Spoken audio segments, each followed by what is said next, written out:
Okay, so this is a video for me. Maybe I'll post it. Yeah, I look exhausted. I have a meeting. I had a meeting yesterday. I was hoping to get my money. My goals were money, my March pay, my April pay, and negotiate no more retro pay. I want to be paid. I work in June. I get paid in June. I work this day. I get paid this day. Um, So it was a 2 hour meeting of me just getting the history of the school, of why they're in debt and how they cannot pay me. And I try to pitch all the things I can do to help the school, but I'm not going to do those things if I don't get paid. So I did make that sale that, yeah, I can do all this. And they were very happy and like ecstatic for all the things I could do. But they kept pitching, we can't pay you unless we get more parents and students. And I'm like, well, I can't do any work if I don't get paid. One of us has to give in. That's the money I'm owed. Why didn't you guys just tell me this was the salary, not this? I would not have came here if I knew it was this. Um, I want a Chinese negotiation. So I was like, oh, this is a great school. I love the school. Beautiful place. I want to see this place thrive. All that jazz. And I love this team. All that stuff. Anyways, I ended up talking to the agent. I thought the agent worked for the school. She didn't. Great. That was really good news. So I was able to be very open with her and tell her I didn't get paid in like 2 months. Do I need to connect my visa with the school?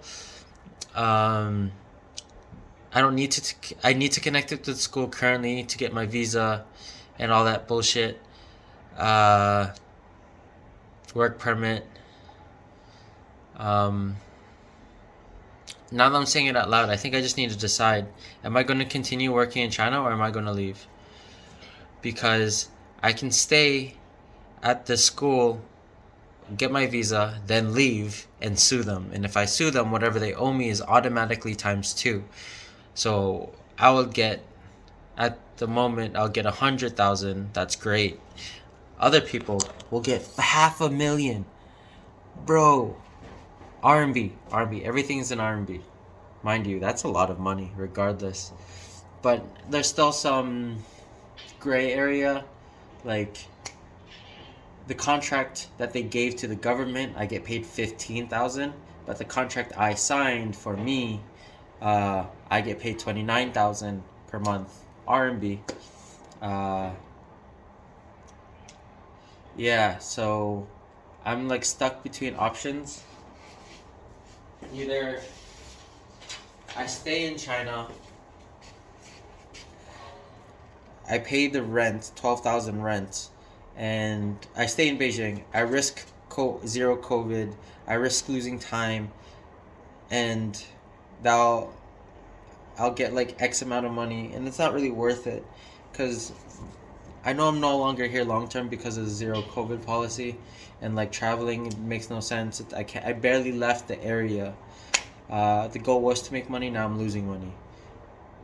I wanted money for freedom, and I really have zero of that.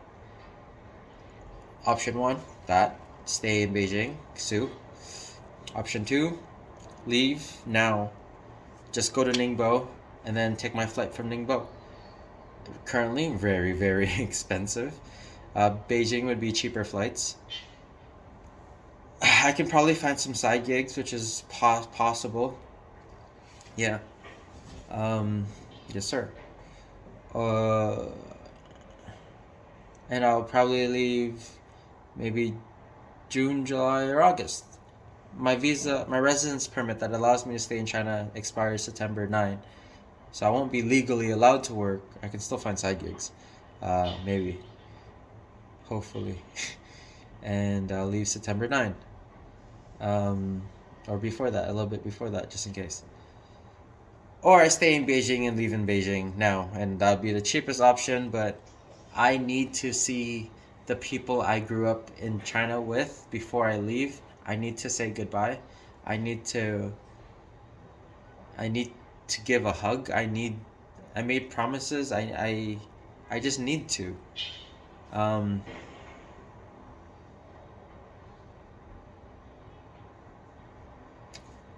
or one of the cheaper options. Ningbo, Beijing, then go home. Because leaving from Beijing is cheaper. There's more flights.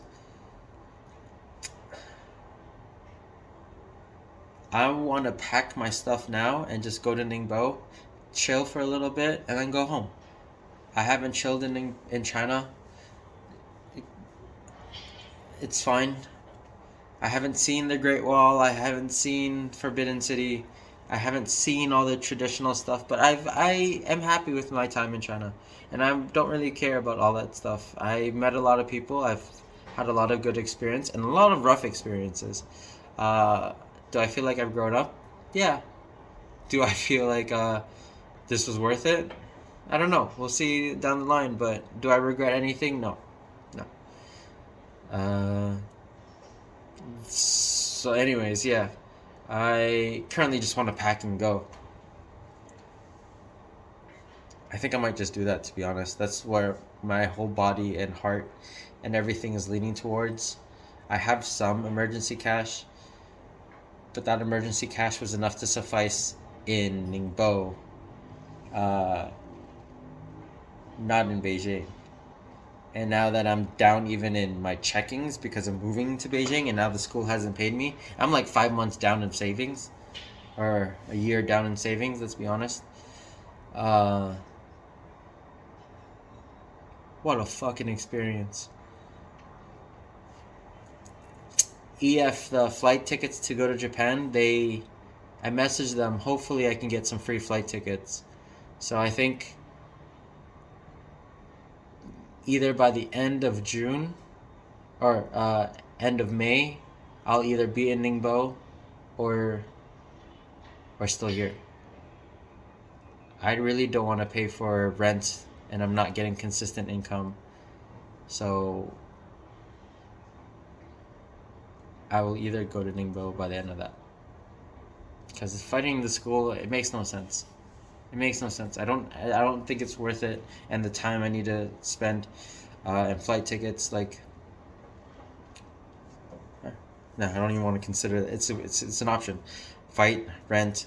I get 100K, and then that pays for the flight tickets, and I might get free flight tickets from the thing, so that might make the most money, but it's not worth it. I'd rather just be in Ningbo now. So we'll see very soon.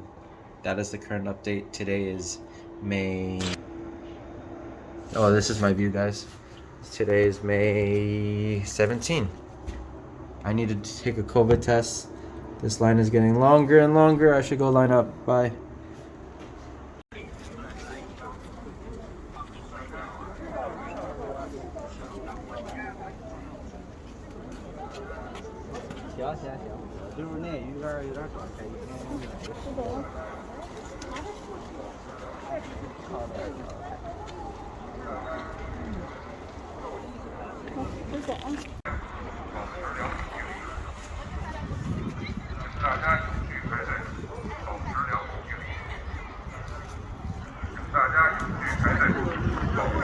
These lines are getting worse and making less and less sense because now they're just congregated in the tent.